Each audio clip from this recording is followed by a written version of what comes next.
दानवीर कर्ण। दानवीर कर्ण कथा। कर्ण कुंती का पुत्र था। पांडु के साथ कुंती का विवाह होने से पहले ही इसका जन्म हो चुका था। लोक लज्जा के कारण उसने ये भेद किसी को नहीं बताया और चुपचाप एक पिटारी में रखकर उस शिशु को अश्व नाम की नदी में फेंक दिया था। इसके जन्म की कथा बड़ी विचित्र है। राजा कुंतीभोज ने कुंती को पाल पोसकर बड़ा किया था। राजा के यहाँ एक बार महर्षि दुर्वासा आए। कुंती से उनका बड़ा सत्कार किया और जब तक वे ठहरे उन्हीं की सेवा शुश्रूषा में रही। इसकी इस श्रद्धा भक्ति से प्रसन्न होकर महर्षि ने उसे वार दिया कि वह जिस देवता को मंत्र पढ़कर बुलाएगी वही आ जाएगा और उसको संतान भी प्रदान करेगा। कुंती ने नादानी के कारण महर्षि के वरदान की परीक्षा लेने के लिए सूर्य नारायण का आवाहन किया। उसी क्षण सूर्यदेव वहां आ गए। उन्हीं के सहवास के कारण कुंती के गर्भ से कर्ण का जन्म हुआ। जब पिटारी में रखकर इस शिशु को उसने फेंक दिया तो वह पिटारी बहती हुई आगे पहुंची। वहां अधीर्त ने कौतूहलवश उसे उठा लिया और खोलकर देख तो उसमें एक जीवित शिशु देखकर वह आश्चर्य करने लगा। अधीर्त उस शिशु की निरीह अवस्था पर करुणा करके उसे अपने घर ले आया और उसका पालन पोषण करने लगा। उसने उसे अपनी संतान समझा। बालक के शरीर पर कवच कुंडल देखकर उसको और भी अधिक आश्चर्य हुआ और तभी उसे लगा कि वो बालक कोई होनहार राजकुमार है। उसने उसका नाम वसुसेन रखा। वसु का अर्थ है धन। कवच कुंडल रूपी धन उसके पास था। विधाता ने ही उसको इसे दिया था, इसलिए उसका नाम वसुसेन उचित ही था। वसुसेन जब कुछ बड़ा हुआ तो उसने शास्त्रों का अध्ययन करना आरंभ कर दिया। वह सूर्य का उपासक था। प्रातःकाल से लेकर संध्या तक वह सूर्य की उपासना ही किया करता था। दानी भी बहुत बड़ा था। उपासना के समय कोई भी आकर उससे जो कुछ भी मांगता वह बिना हिचकिचाए उसको दे देता था। अमूल्य से अमूल्य वस्तु से उसको मोह नहीं था। उसका गौरव तो दानवीर कहलाने में था और अपने कृत्यों से उसने वास्तव में ये सिद्ध भी कर दिया कि वह दानवीर था। उसके समान दानी कौरवों और पांडवों में और कोई नहीं था। उसका परिचय तो हमें उस समय मिलता है जब इंद्र ब्राह्मण का वेश धारण करके उसके पास उसकी अमूल्य निधि कवच कुंडल मांगने गया था। उस समय कर्ण ने देवराज का स्वागत किया था और सहर्ष अपने कवच कुंडल उतारकर दे दिए थे। दान करते समय अपने हित या अहित विचार वह नहीं करता था। यद्यपि सूर्य भगवान पहले उसे मना कर चुके थे कि वह इन कवच कुंडलों को किसी को भी न दे, लेकिन दानवीर कर्ण किसी याचक को निराश करके वापस लौटाना तो जानता ही नहीं था।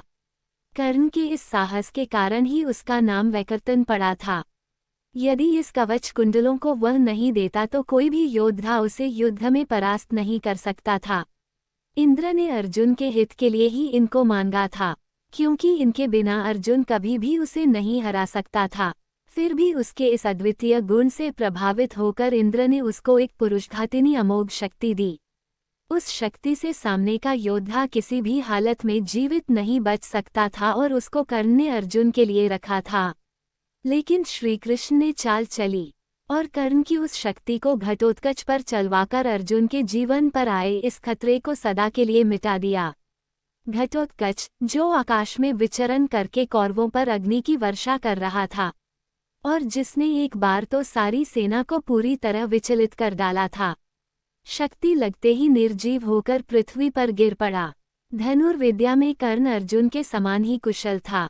एक बार जब महाराज धृतराष्ट्र की आज्ञा से कौरव पांडवों की अस्त्र शिक्षा की परीक्षा के लिए एक समारोह किया गया था, तो अर्जुन ने अपने अस्त्र शिक्षा के कौशल से सबको चकित कर दिया था। उसने ऐसी ऐसी क्रियाएं कर दिखाई थी कि किसी भी योद्धा की हिम्मत नहीं होती थी कि उसका जवाब दे सके। एक विजेता की तरह के कौशल दिखाकर वह प्रशंसा लूट रहा था।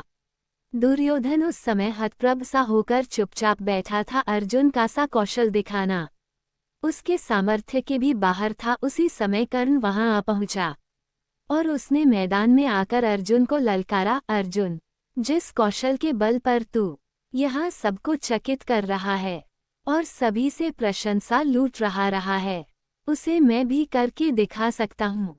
ये कहकर उसने धनुष पर बाण चढ़ाकर वही सब कुछ कर दिखाया जो अर्जुन ने किया था। चारों ओर से कर्ण की जय जयकार होने लगी। दुर्योधन का चेहरा अर्जुन के प्रतिद्वंद्वी को देखकर खिल उठा। उसने उसे हृदय से लगा दिया। उसने उसे अर्जुन के साथ द्वंद्व युद्ध करने के लिए प्रेरित किया। दुर्योधन की बात मानकर उसने अर्जुन को इसके लिए चुनौती दी।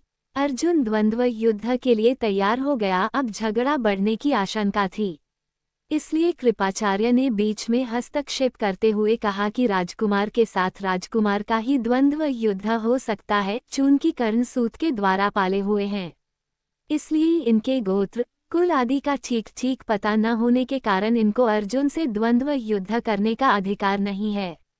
बस यह ऐसी समस्या थी जिसको कर्ण हल नहीं कर सकता था। वो हक्का बक्का सा अर्जुन का मुंह तारका रह गया। दुर्योधन को भी इससे धक्का लगा, क्योंकि कर्ण के द्वारा अर्जुन का मान चूर्ण करने की उसकी ही तो योजना थी। जब कर्ण इस दुविधा में पड़ा हुआ आगे अपने पैर नहीं बढ़ा सका, तो दुर्योधन ने उसे राजाओं की श्रेणी में लाने के लिए अंग देश का राज्य दे दिया। राजा होने के नाते अब वह अर्जुन या अन्य किसी राजकुमार के साथ युद्ध कर सकता था। वह इसके लिए उतारू भी था, लेकिन संध्या होने के कारण यह वाद विवाद थम गया और सब अपने अपने घर चले गए। बस फिर जीवन में सदा ही कर्ण अर्जुन से प्रतिद्वंद्वी के रूप में मिला। अर्जुन से ही उसकी विशेष रूप से शत्रुता थी। वह उसकी प्रसिद्धि को सह नहीं सकता था। अनेक स्थलों पर वह अर्जुन के सामने आया, लेकिन अपना कुल गोत्र न बता सकने के कारण उसे सामने से हटना पड़ा। वह सूत पुत्र कहलाता था, क्योंकि सूत ने ही उसको पाला था।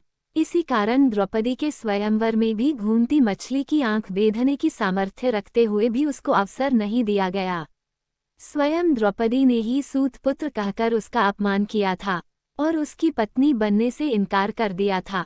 सूत पुत्र को क्षत्रिय कन्या का वरण करने का अधिकार नहीं है। ये शब्द शूल की तरह उसके हृदय में चुभ गए थे और वह लहू के घूंट पीकर अपने स्थान पर आ बैठा था। लेकिन द्रौपदी के प्रति उसकी घृणा इतनी बढ़ गई थी कि भरी सभा में शासन ने द्रौपदी को नंगा करना चाहा था, तो उसने इसका तनिक भी विरोध नहीं किया था, बल्कि द्रौपदी की हंसी उसने लड़ाई थी। जब दुर्योधन के भाई विकर्ण ने कौरवों के इस घृणित व्यवहार की निंदा की थी, तो कर्ण ने उससे कहा था, विकर्ण, तुम अपने कुल की हानि करने के लिए पैदा हुए हो। अधर्म अधर्म तुम पुकार रहे हो। द्रौपदी के साथ जो भी व्यवहार किया जा रहा है वह ठीक है। वह दासी है और दासी के ऊपर स्वामी का पूरा अधिकार होता है। ये कहकर उसने द्रौपदी के द्वारा किए अपने अपमान का बदला चुकाया था। उस समय उसका हृदय पत्थर की तरह कठोर हो गया था। जैसे भी बन पड़ा उसने द्रौपदी का अपमान किया, उसे 5 पुरुषों की व्यभिचारिणी स्त्री कहा और हर तरह से उसे धिक्कारा। उस समय प्रतिशोध की आग में जलते हुए उसने उचित अनुचित का विचार बिल्कुल छोड़ दिया। द्रौपदी को नंगी देखने और दिखाने की उसकी इच्छा थी। इससे स्पष्ट होता है कि कर्ण प्रतिशोध की भावना के आगे सत्य, न्याय और धर्म की भावना को पूरी तरह भूल जाता था। यह उसके चरित्र की दुर्बलता ही है। कर्ण स्वभाव से कुटिल भी था। वह दुर्योधन को इसी प्रकार कुचक्र रचने की सलाह दिया करता था जैसी शकुनी देता था। जिस समय जुए में हारकर पांडव वनवास के लिए चले गए और द्वैत वन में वे अपना समय काट रहे थे, उस समय कर्ण और शकुनी की बातों में आकर ही दुर्योधन अपने परिवार के साथ पांडवों को चिढ़ाने के लिए पहुंचा था। लेकिन यहाँ चित्रसेन नामक गंधर्व से इनका सामना हो गया। भीषण युद्ध हुआ। गंधर्व राजा ने अपने पराक्रम से सबको परास्त कर दिया और परिवार सहित सभी को उसने बंदी बना लिया। कर्ण तो अपने प्राण लेकर युद्धस्थल से भाग ही गया था। फिर युधिष्ठिर के कहने और अर्जुन के भी प्रयास करने पर चित्रसेन ने दुर्योधन आदि को मुक्त कर दिया। कर्ण अहंकारी भी बहुत था। उसे अपने पराक्रम पर बड़ा घमंड था और बार बार दुर्योधन को प्रसन्न करने के लिए वह कहा करता था कि वह एक क्षण में ही अर्जुन को मार गिराएगा।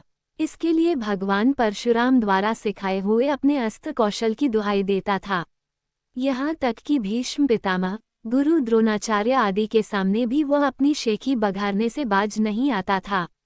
एक दिन पितामह से न रहा गया। उन्होंने इसे फटकारते हुए कहा, दुरभिमानी कर्ण, व्यर्थ की बात क्यों किया करता है।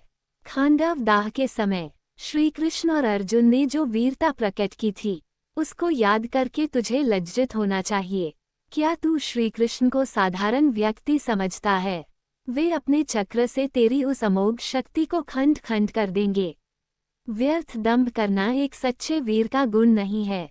पितामह की यह बात सुनकर कर्ण क्रुद्ध हो उठा और उसने झल्लाकर अपने शस्त्र फेंक दिए और कहा, पितामह ने सभी के सामने मुझे लज्जित किया है। अब तो इनकी मृत्यु हो जाने पर ही मैं अपना पराक्रम दिखाऊंगा। इसी दुराग्रह के कारण जब तक भीष्म पितामह जीवित रहकर युद्ध करते रहे, कर्ण ने युद्ध में हाथ नहीं बटाया। जब उसने सुन लिया कि वे धराशायी हो चुके हैं, उस क्षण प्रसन्न होकर वह दुर्योधन के पक्ष में आकर शत्रु से युद्ध करने लगा। गुरु द्रोण के पश्चात कौरव सेना का तीसरा सेनापति वही था। इस वृतांत से यही स्पष्ट होता है कि वह अत्यधिक क्रोधी स्वभाव का था।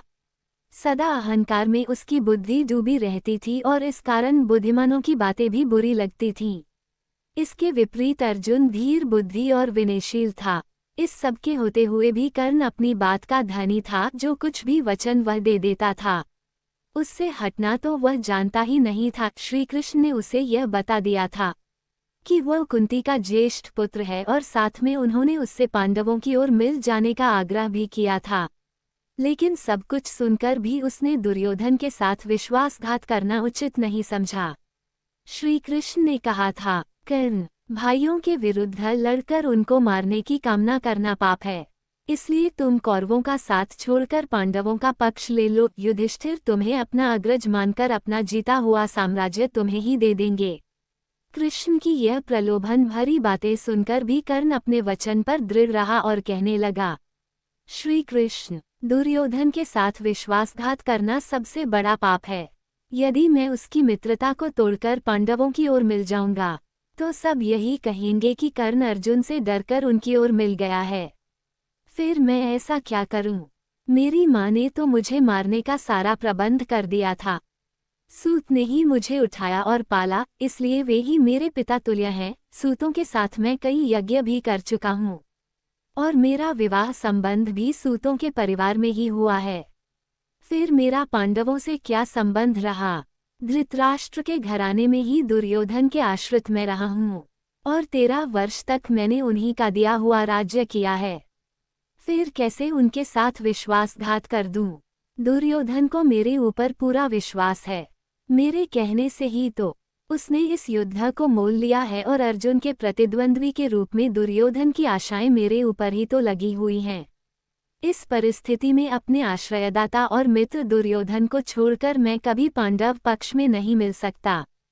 फिर यदि एक बार मैं मिल भी गया तो युधिष्ठिर जो राज्य मुझे देगा उसे अपने वचन के अनुसार मुझे दुर्योधन को देना होगा। इससे तो पांडवों का सारा प्रयत्न ही निष्फल चला जाएगा। ये सभी कुछ सोच विचार कर मैं निश्चय पूर्वक कहता हूँ कि मैं मित्र दुर्योधन का साथ छोड़कर और किसी पक्ष में नहीं मिल सकता। लेकिन हाँ, यह वचन अवश्य देता हूँ कि युद्ध में मेरा प्रतिद्वंद्वी केवल अर्जुन ही है।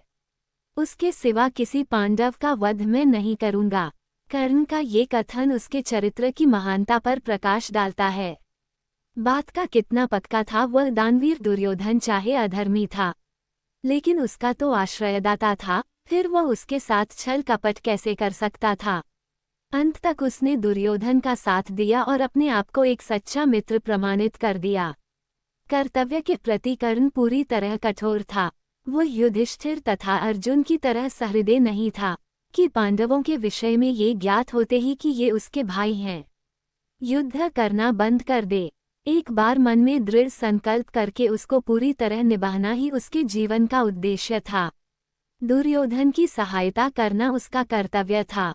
इससे पांडवों के प्रति जागृत हुआ भ्रातृत्व भाव भी उसे विचलित न कर सका और फिर भी अर्जुन के प्रति कठोर और ईर्ष्यापूर्ण दृष्टि उसकी बनी ही रही।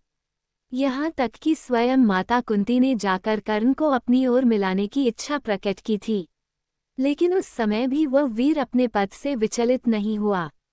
यह उसके चरित्र की श्रेष्ठता ही थी। फिर एक बार कृष्ण को वचन देकर अर्जुन के सिवा अन्य किसी पांडव की ओर उसने शस्त्र नहीं उठाया। अर्जुन से ही युद्ध करते हुए वह वीरगति को प्राप्त हुआ था। महाभारत युद्ध में भी उसकी वीरता देखकर स्वयं श्री कृष्ण उसकी प्रशंसा करने लगे थे। कितनी ही बार वह अर्जुन के रथ को पीछे हटा देता था। जब तक वह सेनापति रहा, अर्जुन बार बार उसके प्रहारों से विचलित हो उठता था। उसकी समझ में नहीं आता था कि वह कैसे इस परम योद्धा को परास्त करे। अंत में पूरी तरह निराश होकर उसने कृष्ण की ओर देखा। कर्ण के रथ का पहिया जमीन में धंस गया था। वह उसे निकालने का प्रयत्न कर रहा था। उसी समय कृष्ण के इशारा करने पर अर्जुन ने अन्यायी का आश्रय लेकर उसका वध किया। नहीं तो उस वीर को मारना बहुत कठिन था। फिर यदि उसके हाथ में इंद्र की वह अमोघ शक्ति होती तो फिर उसको कोई भी पराजित नहीं कर सकता था। और यह निश्चय था कि वह अर्जुन का वध करके विजय का शंख फूंक देता। लेकिन विधाता की यही गति थी। अमोघ शक्ति को वह पहले ही घटोत्कच पर चला चुका था। अब उसके पास विशेष अस्त्र कोई नहीं था। फिर भी बड़ी कठिनाई से अर्जुन उसे मार पाया था। महाभारत में जहाँ भी उसके पराक्रम का वर्णन आया है, वहाँ अर्जुन के बराबर ही उसको पराक्रमी माना गया है। और था भी वह इतना ही पराक्रमी। कर्ण के पराक्रम में धब्बा लगाने वाली एक बात यह है कि वो कपटी भी था। वह सदा सत्य और न्याय का ही आश्रय नहीं लेता था। उसने अल्पवयस्क राजकुमार अभिमन्यु का चक्रव्यूह के भीतर औरों के साथ मिलकर वध किया था। उसी ने उसके धनुष को काट गिराया था और फिर उसने हत्थे बालक पर 6 महारथियों ने मिलकर आक्रमण किया था, जिनमें से एक वह भी था। निहत्थे बालक की हत्या करने का अपराध सदा उसके चरित्र के साथ लगा रहेगा। इसलिए इतना पराक्रमी होने पर भी कर्ण अर्जुन की तरह महापुरुष की कोटि में नहीं आ सकता। उसका हृदय कलुषित था। इस तरह कर्ण के चरित्र पर दृष्टिपात करने से मालूम होता है कि वह किसी दृष्टि से महान था और अपने किन्हीं व्यवहारों के कारण पतित भी था। उसकी महानता उसके दानवीर होने में है, उसके दृढ़ संकल्प होने में है, उसके अपने मित्र और आश्रयदाता के विश्वासपात्र होने में है। लेकिन छल और कपटपूर्ण व्यवहार, व्यर्थ का दांभ और क्रोध उसके चरित्र की गरिमा को कम करते हैं। वह इतना पराक्रमी था कि उसके मरते ही दुर्योधन का सारा धैर्य टूट गया था और अब उसे अपनी पराजय की आशंका निश्चित लगने लगी थी। और वही हुआ भी। कर्ण की मृत्यु के पश्चात कौरवसेना का विनाश हो गया। स्वयं दुर्योधन भी भीम के द्वारा मार डाला गया। युद्ध में पांडवों को विजय प्राप्त हुई।